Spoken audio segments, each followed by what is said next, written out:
સાવરકુંડલાની હાથસણી પ્રાથમિક શાળાએ જીવદયાનું અનોખું ઉદાહરણ પૂરું પાડ્યું છે। શાળા દ્વારા ઉત્તરાયણ પછી એક અનોખી પહેલ કરવામાં આવી છે। શાળાના શિક્ષકોએ બાળકોની વધેલી દોરીના ખતરા વિશે જાગૃત કર્યા છે। બાળકોને સમજાવવામાં આવ્યું છે કે ફેંકવામાં આવેલી દોરી પક્ષીઓ અને અન્ય પ્રાણીઓ માટે કેટલી ખતરનાક છે। બાળકોને આસપાસ પડેલી દોરી એકત્રિત કરીને તેનો યોગ્ય નિકાલ કરવા માટે પણ ખાસ અપીલ કરાઈ। હાથસણી પ્રાથમિક શાળામાંથી બોલું છું। મારું નામ હિરપ્રારિતિ પ્રવીણભાઈ છે। હું ધોરણ 7 માં અભ્યાસ કરું છું।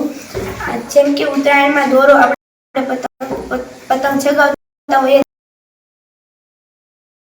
છીએ તો તે દોરાને આપણે એક લઈ લેવો જોઈએ અને ખૂંચડું લઈ લેવું જોઈએ અને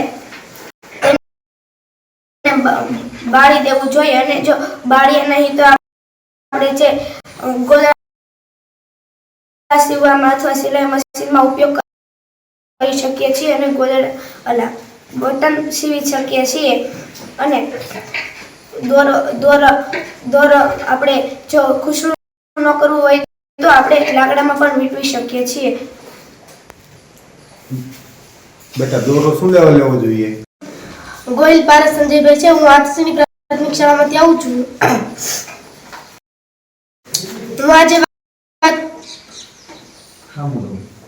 હું આજે વાત કરીશ કે ગુચડા જ્યાં ત્યાં ગુચડા અને દોરી લટકતી હોય તે શું કામ લઈ લેવા જોઈએ, કેમ કે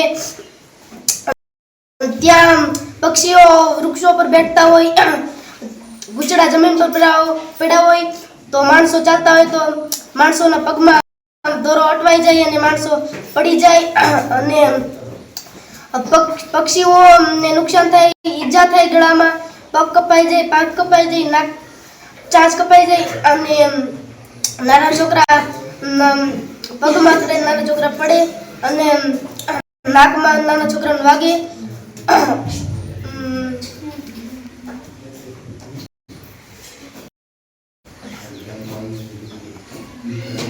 અને બહુ કાચવાળો દોરો પણ ન લેવાય, કેમ કે તેનાથી આપણે પતંગ ચગાવતા હોય તે લીધે કોઈ બીજું ચગાવતું આપણું પતંગ ની દોરી કોકના ગળામાં સલવાઈ જાય ને આપણે ખેંચવી તો તેનું ગળું ગળામાં પણ ઈજા થઈ શકે છે અને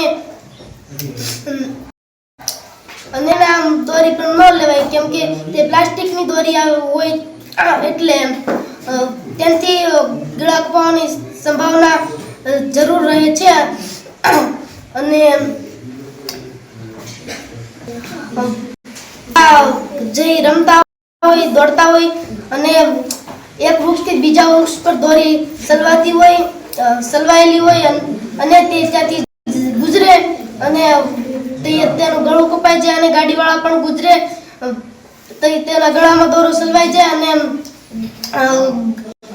દોરાથી તેનું નુકસાન થાય અને આપણે ઉત્તરાયણ પણ પતંગ ચગાવતા હોય ત્યારે પક્ષીઓ આમથી તેમ આટા મારતા હોય અને તે ડરેલા હોય, કેમ કે તેને એવું લાગતું હોય કે આ નવું પક્ષી ક્યાંથી આવી ગયું પાંખ વગરનું અને તેની દૂર જવાની કોશિશ કરે છે પણ તેને દોરો દેખાતો નથી અને તે દોરા સાથે અથડાઈ જાય છે અને પાંખ, ગળું, પગ કપાઈ જાય છે અને તે જમીન પર પડે છે અને કૂતરા, બિલાડી, મીંદડી જીવતા હોય તો એ ખાઈ જાય છે અને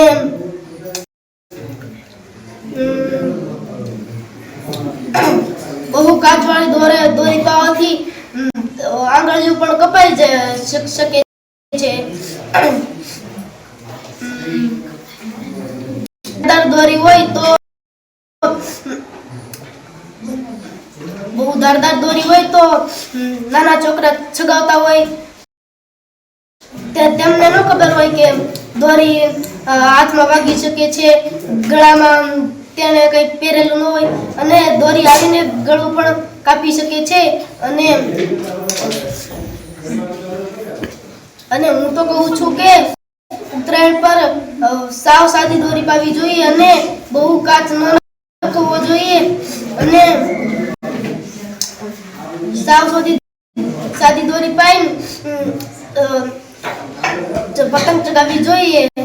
હેપી ઉત્તરાયણ। પતંગના દોરાથી ઘણા બધા ઘાયલ પક્ષીઓ થાય છે. પતંગનો દોરો છે એ વૃક્ષમાં સલવાઈ જાય, પછી થાંભલાની અંદર તારની અંદર લટકતો હોય. તો એવા પ્રસંગે આપણે શું કરવું જોઈએ? આપણે બધાએ ઉત્તરાયણ પૂરી થયા બાદ આ જે દોરો છે એ દોરાને બધાએ આપણે એકત્રિત કરી લેવો જોઈએ. શું કામ એકત્રિત કરવો જોઈએ? કારણ કે પક્ષીઓ છે એની પાંખમાં, પક્ષીઓની ડોકમાં પક્ષીઓને વધારે નુકસાન કરે, પ્રાણીઓ છે તો એને પણ નુકસાન કરે.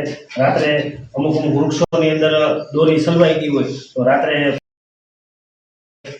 રાત્રિના જે પક્ષીઓ છે, નિશાચર છે, ચામાચીડિયા છે, ઘુવડ છે, ચીબરી છે, તો એ લોકો પણ એના રાત્રે ખોરાકની શોધમાં હોય તો એ લોકોને પણ એ રીતના દોરો નડે નહીં, નુકસાન ન કરે. અને દિવસના સમયે માણસને પણ દોરો નુકસાન ન કરે તે માટે આપણે બધાએ આવી રીતના આ જે દોરો છે તો દોરાની બધા આપણે ગુજ બધાએ એકત્રિત કરી લેવી જોઈએ. ગુજ આવી રીતના એકત્રિત કરી અને પછી એને સળગાવી દેવો જોઈએ, જેથી કરીને કોઈને નુકસાન ન થાય. અને સળગાવો નહીં તો એનો ઉપયોગ આપણે સિલાઈમાં છે, આપણે ક્યાંક ટાંકા